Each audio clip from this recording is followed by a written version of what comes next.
तानाशाही नहीं चलेगी, नहीं चलेगी। आयोग तेरी तानाशाही नहीं चलेगी, नहीं चलेगी। नगर परिषद प्रशासन मुर्दाबाद, नगर परिषद प्रशासन मुर्दाबाद, मुर्दाबाद, प्रशासन मुर्दाबाद। माननीय हम कलेक्टर साहब से निवेदन करने आए हैं कि पिछले 3 वर्षों से इस करौली नगर परिषद के द्वारा कोई भी विकास का कार्य आमजन के लिए नहीं किया गया है। और अभी खास करके जो पिछले गत 8 माह की बात करें तो जब से कार्यवाहक आयुक्त एसडीएम साहब हमारे प्रेमराज मीना जी ने जब से 4 संभाला है तब से लेकर अब तक कोई भी विकास कार्य या कोई भी जन सुविधा या जन उपयोगी कार्य नहीं हुए हैं। सिर्फ फर्जी बिलों का भुगतान हो रहा है। 40 और 60 के रेशो पर कोटेशन पर ही बिलों का भुगतान हो जाता है।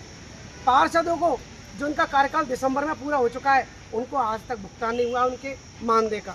इसके अलावा और जो निविदाएं दिसंबर में हुई थी 11, जो सभी पार्षदों के हित को रखते हुए ध्यान में रखते हुए और जनता के हित को ध्यान में रखते हुए पेचवर्क रिपेयरिंग के जो कार्य हुए थे उन कार्यों के लिए कम से कम एसडीएम साहब से 20 बार से 30 बार मिल चुका हूँ, लेकिन हमेशा 2-3 दिन का सिर्फ आश्वासन मिलता है, सिर्फ मीठी गोली मिलती है। और अब पता चला है उनमें से कई कार्यों का तो वर्क ऑर्डर दे दिए गए और जिन कुछ पार्षद वार्डों के जो जागरूक हैं उन वार्डों में कार्य नहीं दिखा गया है, बाकी अन्य वार्डों में कार्य दिखाकर कागजों में कार्य दिखाकर पूरी करौली में कहीं भी नाली क्रॉसिंग पेचवर्क का कार्य नहीं हुआ है पिछले 8 माह में, लेकिन लगभग 50-60 लाख रुपए का भुगतान कर दिया गया है।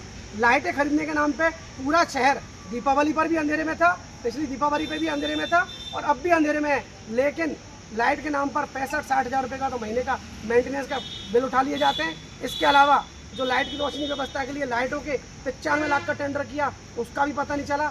किसी भी पार्षद की इच्छा का ध्यान में रखती है या जनता की इच्छा को ध्यान में रखती है कोई भी कार्य धरातल पर नहीं हो रहा है, सिर्फ फर्जी भुगतान हो रहे हैं। और एक पट्टा का जो रोजगार है, पट्टा का जो धंधा चला है, पट्टे का धंधा ऐसा चला है कि सभी का ध्यान सिर्फ उसी हो रहा है। वो पट्टा कैसा भी हो, मोटी रकम आ रही है तो आप मंदिर का ले जाओ चाहे मस्जिद का ले जाओ,